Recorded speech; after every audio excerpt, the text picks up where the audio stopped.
You're working harder than your parents ever did. You've got the degree they told you to get. Maybe you're even pulling two incomes in one household, and somehow you're still living paycheck to paycheck. That check engine light comes on and your stomach drops, not because you don't work hard, but because you don't have $300 sitting around without consequences. You look at your bank account and start doing that mental math. Can I skip this? Can I wait until Friday? Can I put it on the card and figure it out later? This isn't your fault.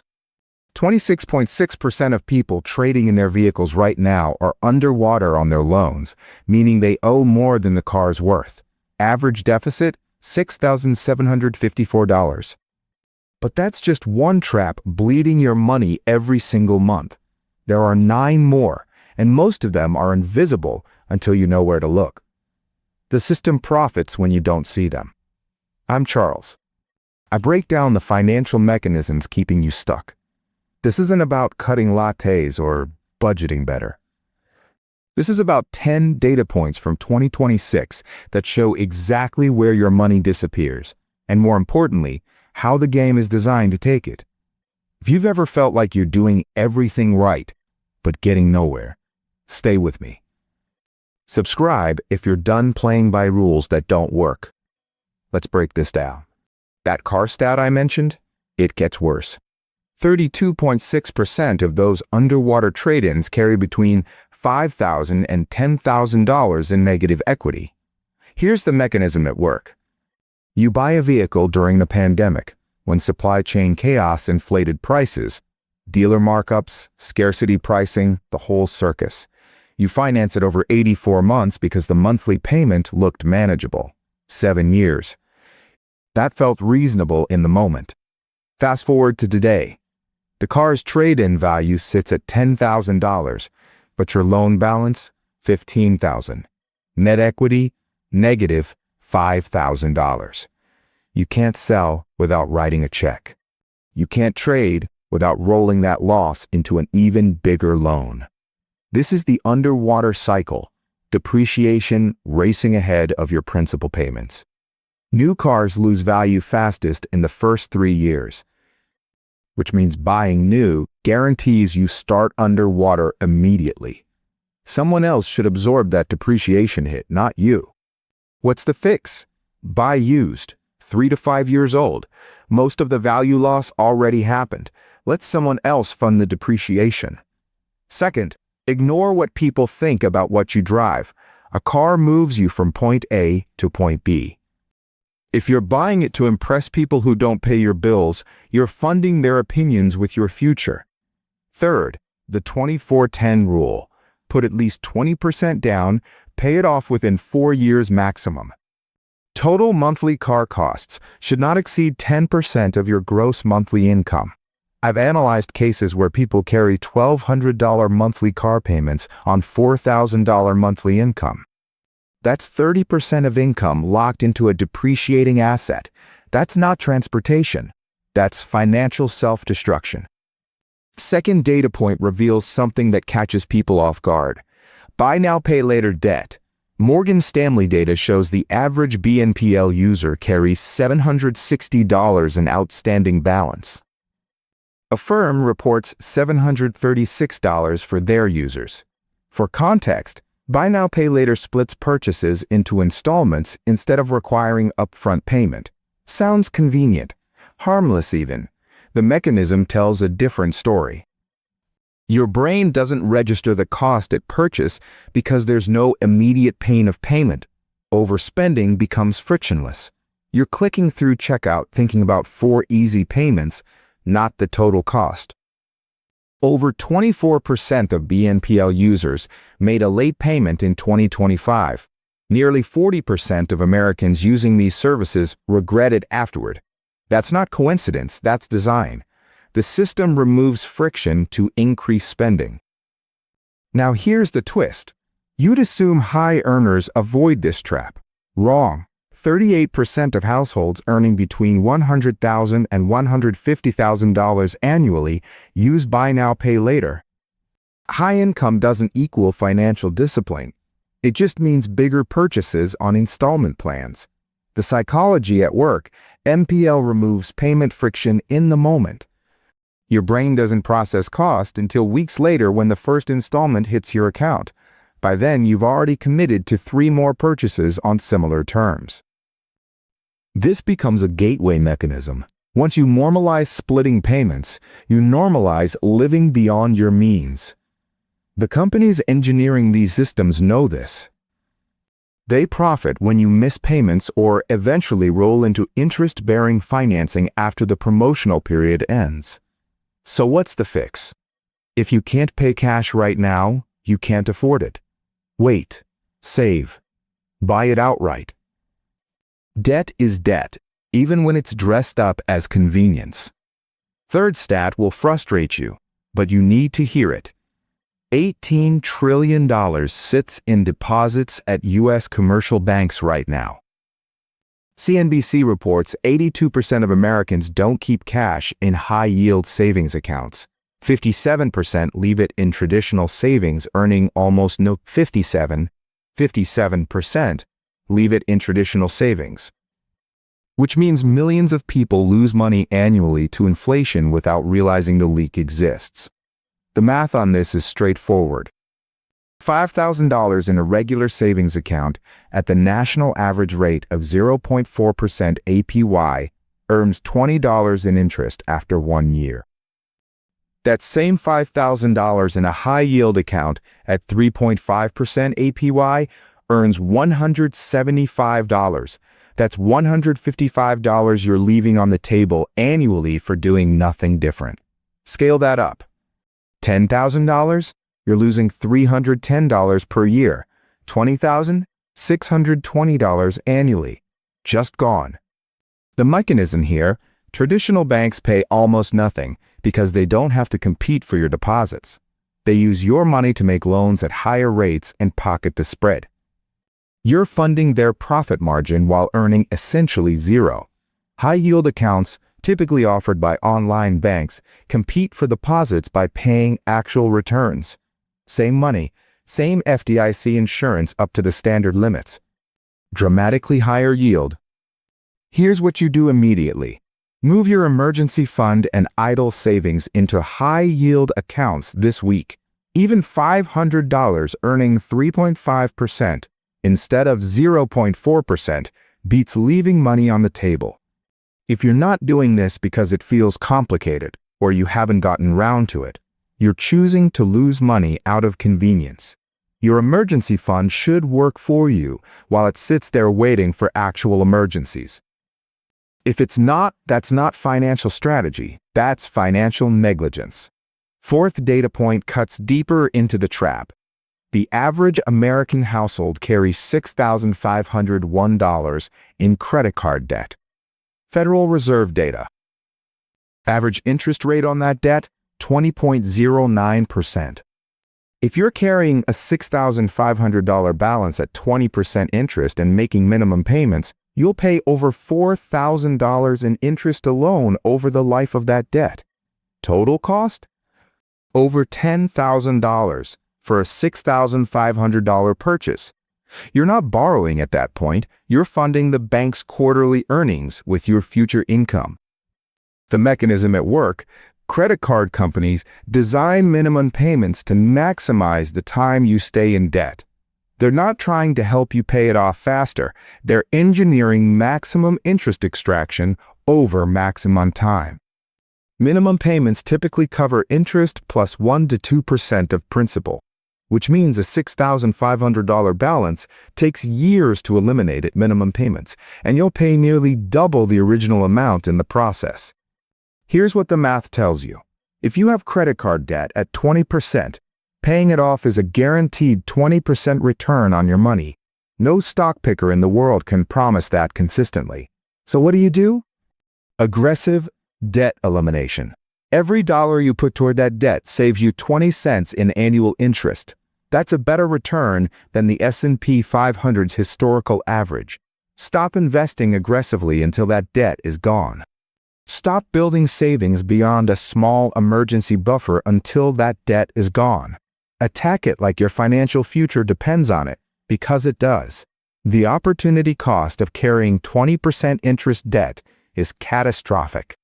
Fifth stat exposes the retirement crisis most people don't see coming until it's too late. Median retirement account balance for Americans aged 35 to 44, $60,000. Vanguard data. For those aged 55 to 64, approaching retirement age, 134,000. Let's calculate what that actually means in retirement income. Withdraw 4% annually from 134,000, that's the standard safe withdrawal rate financial advisors recommend, and you get $5,360 per year. That's $447 per month. Add average Social Security of roughly $1,800 monthly. Total monthly retirement income, $2,247. Can you live on that?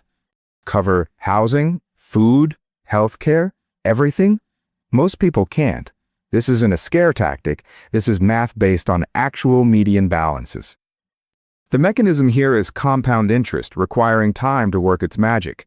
Starting at 25 versus starting at 35 creates $1 million difference by retirement. Here's the example. Invest $500 monthly starting at age 25 with 8% annual return. By 65, you have $1.75 million. Start at 35 with the same $500 monthly contribution. You have $745,000 at 65. That's a $1 million penalty for waiting 10 years. The math is unforgiving. Start now, even if it's $50 monthly. Something is exponentially better than nothing when compound interest is involved.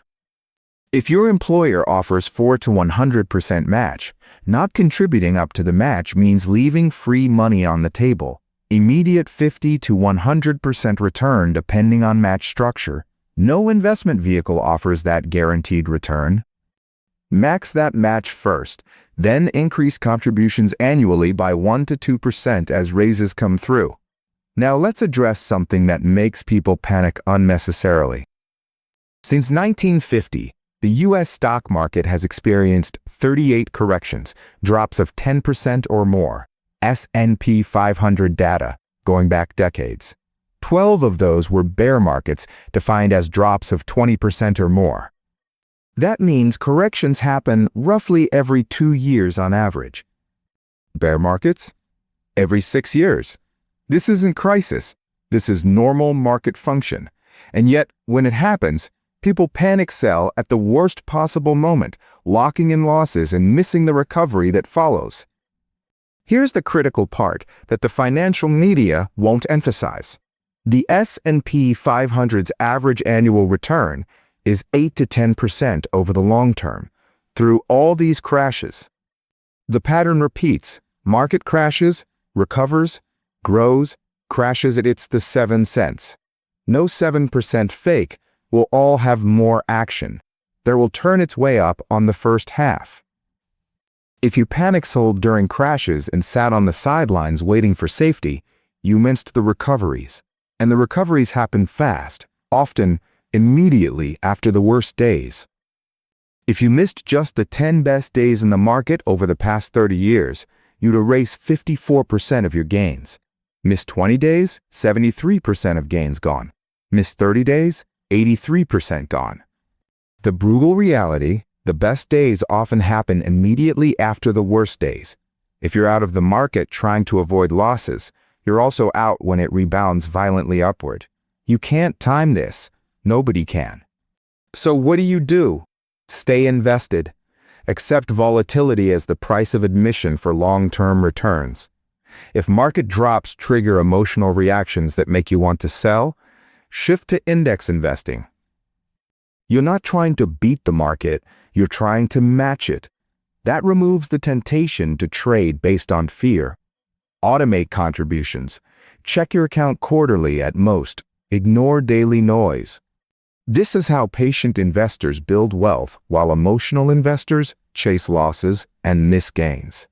Seventh stat shows a structural shift that's pricing people out. Median age for buying a first home is now 38 years old. In 1991, it was 28. That's 10 years older in just 3 decades. Redfin data shows why.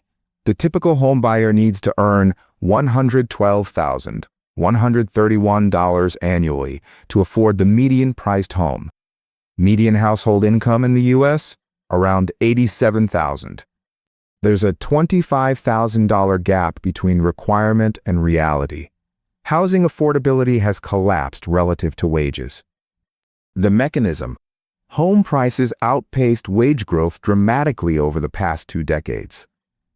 Add higher interest rates, property taxes that keep climbing, insurance costs that doubled in many markets, maintenance expenses, and homeownership becomes unaffordable for average households. More people are choosing to rent and invest the difference rather than stretching to buy.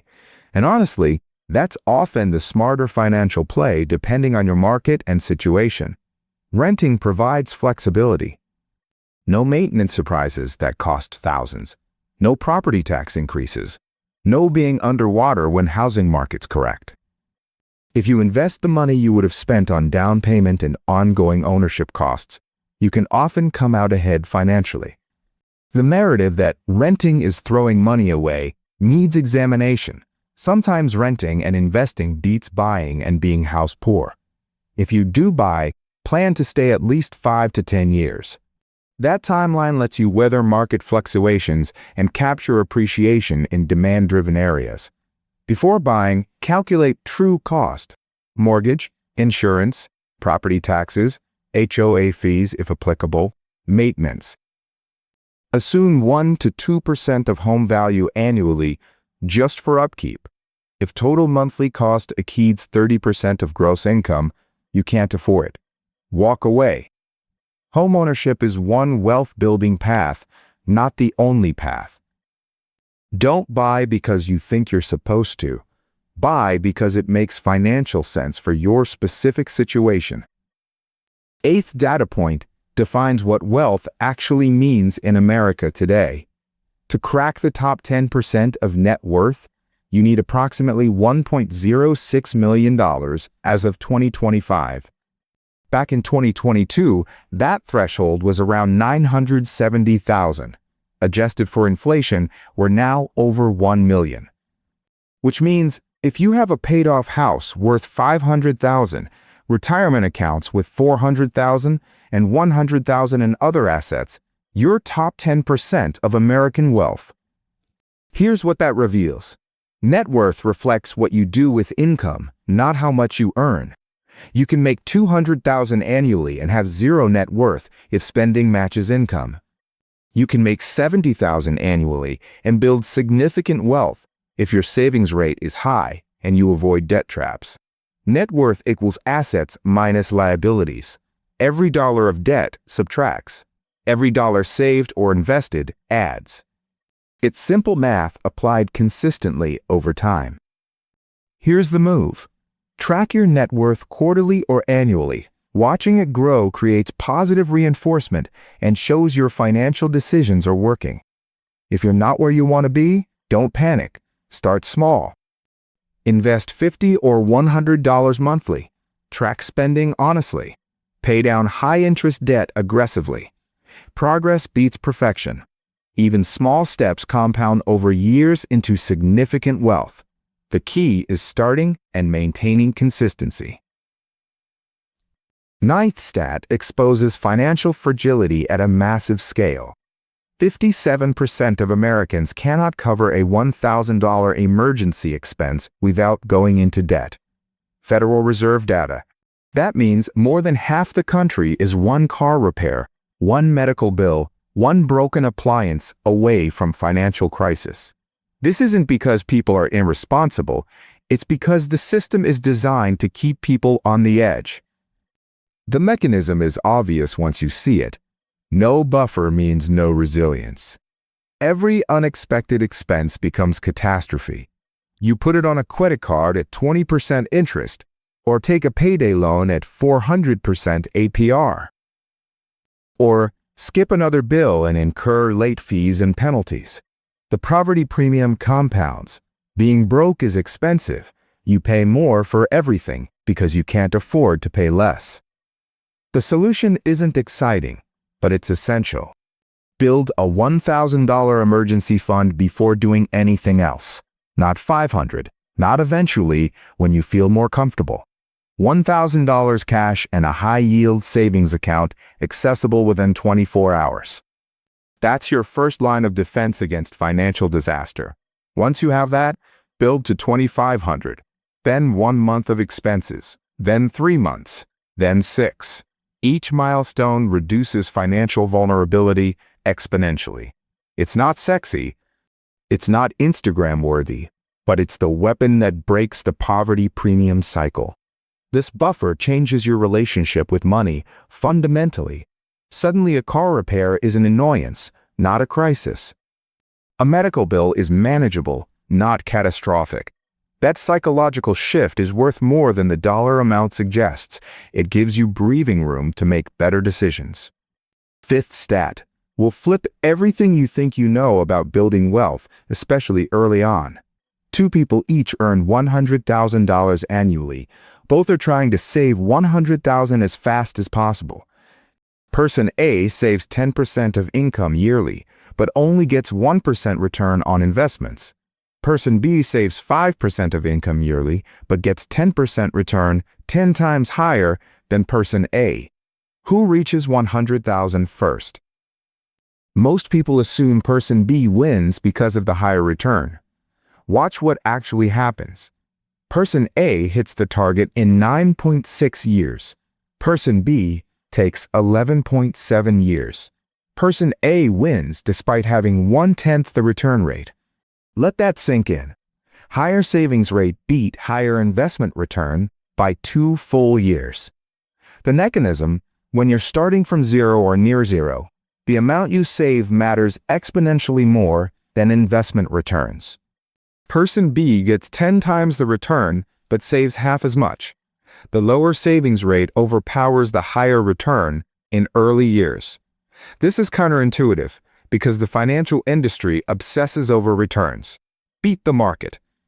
Find a next 10-bagger stock. Time the market. But the math says that's wrong when your balance is small.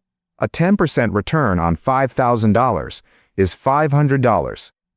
A 1% return on $10,000 is $100, but you contributed $10,000 that year, not $5,000. Contributions dominate returns early in your wealth-building journey. Once you hit $100,000 or $200,000 saved, returns start mattering more because the base is larger. Until then, focus on increasing what you save, not chasing an extra percentage point of return. If you're early in wealth building, bump your 401k contribution from 5% to 7%. Cut one subscription you barely use. Pack lunch twice weekly instead of buying. Small increases in savings rate compound faster than chasing returns when your balance is low. This is the path nobody talks about because it's not exciting, but it's the fastest way to build the foundation. So here's what the data shows about the average person in 2026. Underwater on car loans with negative equity averaging $6,000 plus. Carrying buy now, pay later debt that compounds into regret. Leaving money in low-yield accounts, losing to inflation daily, drowning in credit card interest at 20%. Undersaved for retirement by hundreds of thousands. Panicking during normal market volatility and selling low. Priced out of homeownership by $25,000 income gaps. Nowhere near top 10% net worth thresholds, can't cover $1,000 emergencies without debt, and focused on investment returns instead of savings rate when starting from zero. That's not bad luck. That's not personal failure. That's structural design. The system profits when you make these mistakes. It's built to extract maximum value from financial ignorance. Here's what you do this week. Audit where you're bleeding money. Underwater on a car? Fix it. Next time by buying 3 to 5-year-old used and following the 24-10 rule. Carrying BNPL debt? Pay it off and delete the apps from your phone. Money in traditional savings earning nothing? Move it to high yield today. Credit card debt at 20%? Attack it before investing another dollar. Not contributing to retirement? Start with employer match minimum. Panicking during market drops? Stop checking daily and automate contributions. Can't afford a house? Stop forcing it and invest the difference. No emergency fund? Build $1,000 this month through side income or expense cuts. Chasing returns instead of increasing savings rate? Reverse that immediately if your balance is under $100,000. This is the framework. These are the numbers. The math doesn't negotiate or care about feelings. If this changed how you see money, subscribe. I break down these systems every week using real data. Next video covers why $10,000 saved changes everything, including how your brain processes risk and opportunity. More clarity means better decisions. Let's keep going.